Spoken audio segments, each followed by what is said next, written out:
time since 2007, there will be no Nick Saban on the sidelines at Bryant-Denny Stadium, leaving the top dog in coaching to the coach of the Dogs. Georgia's Kirby Smart returning for his 9th season as the head coach of the Georgia Bulldogs with a chip on his shoulder and championship aspirations on the mind. He won back-to-back titles in 21-22, and with top recruits pouring in for the next few seasons, no surprise he is our top coach on CBSSports.com. Better get used to seeing those Dogs on top.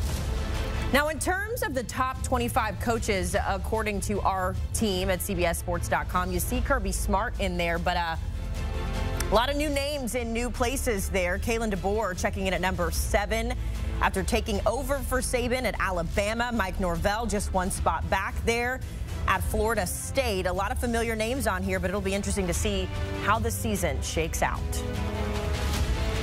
Let's break down some of these coaches as we bring in our man with the plan when it comes to college football, Chip Patterson. Chip, I am sure you have a lot of opinions on how this list shook out. You were one of several voices to have opinions on this list, so let's dive right in. I know you got your ballot handy here. We might put you on the spot in a little bit, but let's start at number 3. For the second straight season, it is Dabo Swinney of Clemson checking in at that 3rd spot. The Tigers finished 9-4 last season, and Dabo comes into this list, Chip, ranked ahead of Brian Kelly, Steve Sarkisian, James Franklin, just a few of those names. Now, for a guy who preaches about doing things the right way and leaning into the old guard of college football, do you think he belongs at number 3 in this current climate that is college football now? No, I do not, Haley. I think he belongs at number 2. I think it's preposterous that a man with 2 national championships, somebody who made 6 consecutive college football playoffs and ran off double-digit wins for more than a decade, is sitting behind somebody with 0 national championships to his name, and that would be Ryan Day. Ryan Day his Buckeyes played for it once, and yes, they might have had a shot again if not for that Marvin Harrison targeting penalty. But Dabo Swinney, for much of the college football playoff era, has been one of the top coaches. And look, he was number 3 last year, yes, but I think he should have been moved up when we take Nick Saban out. But I think a lot of voters, and we've heard from some even on the Cover 3 podcast, approach filling out their ballot from the position of an athletic director. Who would you hire right now? And Dabo Swinney's lack of utilization when it comes to the transfer portal, that is going to make a lot of voters go out there and say, if I was an athletic director, would Dabo Swinney be my number 2 guy behind Kirby Smart right now? And their answer would be no. I understand that that might be one way to approach this, but when I am ranking coaches, I am absolutely trying to take the hard evidence. What have you done? What are the results? And the results for about a decade has been that Dabo Swinney deserves a spot at the top and more, in my opinion, than Ryan Day. Yeah, you're a show-me guy. You like to see what these guys could do and put it on film. I feel that. Clemson, by the way, only because you mentioned the transfer portal and their lack of using it. Clemson, one of 4 teams to not accept a transfer player this season. The other 3 are service academies. So got to get up with the times there, Dabo, but checking in at number 3. Now, I mentioned no Nick Saban this season as he dives into his media endeavors, but his replacement, Kalen DeBoer, coming in at number 7 in his first season in Tuscaloosa. He was ranked 31st last year, Chip, and a big part of the reasoning, at least on the website, behind this ranking was because of the winning culture that he's developed at every step of his career. So in your opinion, what makes him the 7th best coach in the country right now, or do you agree with that ranking?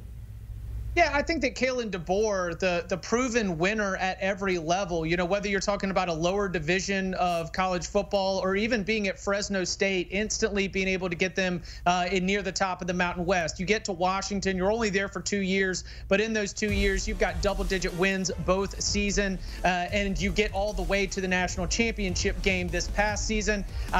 Haley, I had him at number 8 on my ballot. We're talking about the same range. We're talking about praising Kalen DeBoer for the results on the field. And if you want to go with some intangibles, in my own bias, my bias coming from covering last year's Washington team, heard the way that Washington's players talked about him. A lot of them were not players he recruited. You know, the 5th and 6th year seniors on that team, they really expressed an opinion that Kalen DeBoer is the kind of leader for the modern era, the way he can communicate with this generation of players. I mean, he's not young, as you can tell, but he does seem to have an approach to coaching young people that does work. And so, whether it's the results on the field or some of the intangibles that I've picked up along the way from covering Kalen DeBoer's teams, I feel confident that he's a top 10 coach. Yeah, it's hard to be the guy to replace the guy, but we will obviously see how Kalen DeBoer fares in that new endeavor. Now, in addition to keeping up with the coaching movements, the transfer portal movements, you also have to, if you're a college football fan,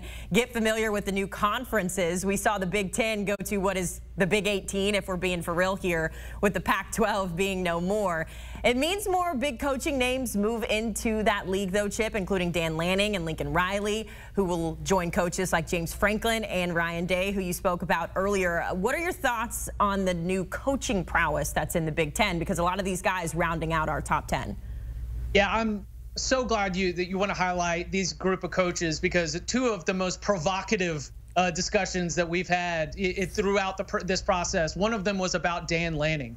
Because Dan Lanning's head coaching track record is small, and it is very good. I mean, we are talking about double-digit win seasons. We're talking about entering the final weeks with a shot to maybe play your way into the college football playoff. The criticism would be that he's lost to Washington 3 times and that they have fallen short of those Pac-12 championships. And I think that he is the perfect example of who would you hire right now. Because, Haley, if I was trying to make a hire right now, Dan Lanning is one of my first 4 calls. But the way that I'm ranking him, I've got him a little bit closer to 11. You need to show me a little bit more. But I'm telling you, the rest of the Big Ten, the incumbent Big Ten members, they are going to get a real shock to the system with the way that Dan Lanning recruits high school, the way that Dan Lanning recruits the transfer portal, and the way that he gets those teams ready to go every single Saturday. So, yeah, you're getting Lincoln Riley with all of his Heisman Trophy winners and conference championships. You're getting Dan Lanning and the upward trajectory we have there. The Big Ten has fantastic coaching, but it is going to get a lot tougher for those coaches with some of these incumbents coming in from the Pac-12. Yeah, it's not just the coaching changes, the travel as well for some of these teams having to go cross country to compete. It's going to be different all across the board.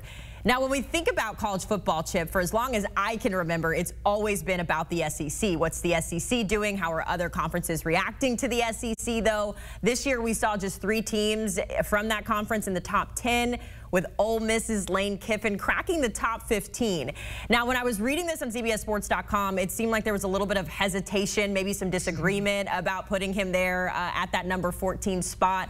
Said that he was definitely a top 25 coach, but 14 almost felt a little too generous. What is it about Lane Kiffin that makes him so polarizing, and why was everybody so split on this number 14 ranking?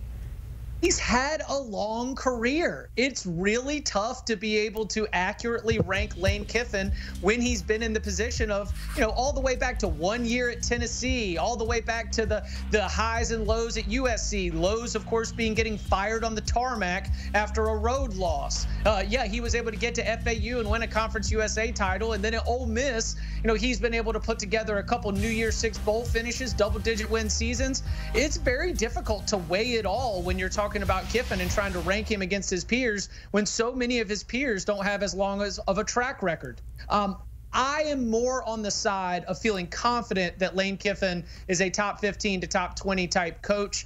And the thing that I am really pointing to right now is that 29 wins in the last 3 seasons at Ole Miss is one of the winningest 3-win stretches that Ole Miss football has. This is not a program that has a lot of double-digit win seasons, a great history of a good environment. We all love the Grove, and they are a character in the SEC.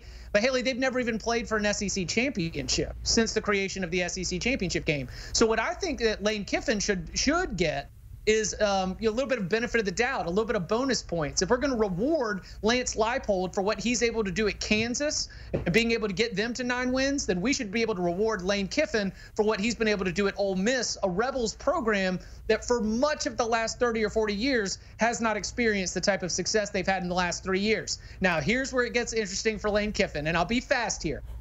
New Year's Six bowl game is now a playoff game. If Ole Miss, after going all in on the transfer portal, misses the playoff, look for his coach ranking to drop. But if this bet pays off, and if Ole Miss is in the playoff, heck, if they win a playoff game, Lane Kiffin could find himself flirting with the top 10. Big ceiling floor proposition here when it comes to Lane. Chip, I know you're a guy that likes the how much dog they have in them meter as a metric there for your rankings. I'm curious, where would you rank Juice Kiffin, the Ole Miss dog, in this list? Oh, in this list of all the dogs, I mean, you got to think Juice is going to be up there like 5, 6, or 7, right? On the dog rating index, bringing a lot to the table. We just have some historic dogs that's going to be tough to displace from their position at the top, much like when these other coaches had to look up at a Nick Saban or a Jim Harbaugh and understand that they weren't going to be able to crack the top 4. You get them out of the paint, maybe things are different. But yeah, Juice holds a good dog rating index. Okay, Juice. Let's stay in the SEC here, Chip. I cannot say enough good things about the job that Eli Drinkwitz has done with the Missouri Tigers. My grandparents grew up as Mizzou fans, so I remember rooting for them growing up as well. It was definitely a roller coaster. You guys lovingly refer to him as the Alpha Nerd on the Cover 3 podcast, which I'd love to hear the backstory on at some point. But he jumps from 51 to 21. Obviously, the Cotton Bowl was a big turning point for the end of the season last year in terms of Missouri. But just what can you say about Drinkwitz and the job that he's done with that program? Yeah, he's got a spot in this ranking where he's alongside Kentucky's Mark Stoops, Tennessee's Josh Heupel, all top 30 coaches. And I think that what we saw from Missouri last year and kind of where the program is at right now says that he should be a plus value top half of the power conference coach. And that's exactly where he is. Being down outside the 50s was inappropriate for the work that had been put in and the results that had finally been put together for his Missouri program. The roster looks great going into next year. I think they're going to be competitive once again, just like they were this past season. And as for the Alpha Nerd, it's because he's brilliant on a chalkboard with the X's and O's. He wears the glasses, but he carries himself with the kind of bully bravado that'll still stuff you in a locker. So that's how you get the Alpha Nerd, Eli Drinkwitz. I don't know if I could take being stuffed in a locker by Eli Drinkwitz, honestly. They had so many memorable moments last year. The 61-yard field goal in that Kansas State game really stands out to me for that team. So I like what they're drinking at Mizzou. Let's wrap this one up here from one climber to another, Chip, as we close out with our CBS College Football opener. Of course, we will be the home of the Big Ten this year, which is a little bit different from years past with the SEC. But we'll see Notre Dame take on Purdue, renewing that in-state rivalry that is so historic. Marcus Freeman has been the guy trying to get the Fighting Irish over the hump over the last few seasons. He climbs 14 spots to number 24, coming off of his first 10-win season there. What's the ceiling for Freeman and Notre Dame this season, and can you see that ranking climbing or declining? Climbing, and this is one where you could see him inside the top 15. You could see him knocking on the door of the top 10. Because I love this Notre Dame team coming up for 2024. I think that you've got a handful of pros, a couple of them in the secondary with Benjamin Morrison, Xavier Watts. You've got Cross up there on the defensive line, Mitchell Evans at tight end, and look, Riley Leonard is a really gifted playmaker at the quarterback position. The wide receiver room is healthy.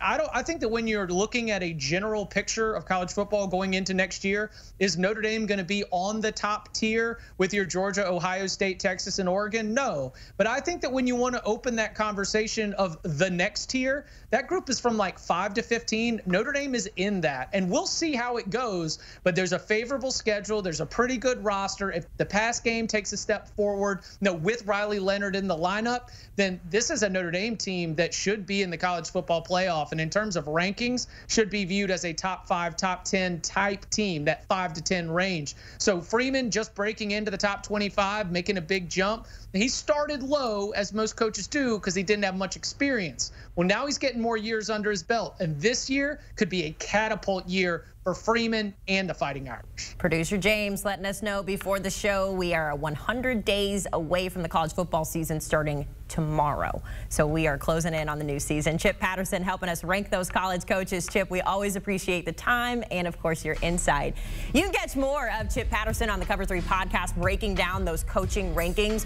Maybe in the next episode, they'll break down the dogs rankings. We saw Juice at number 5. I wonder who would go before Juice. Maybe Uga? Maybe Smokey? Doesn't matter. Scan that QR code on your screen or listen in wherever you get your podcasts.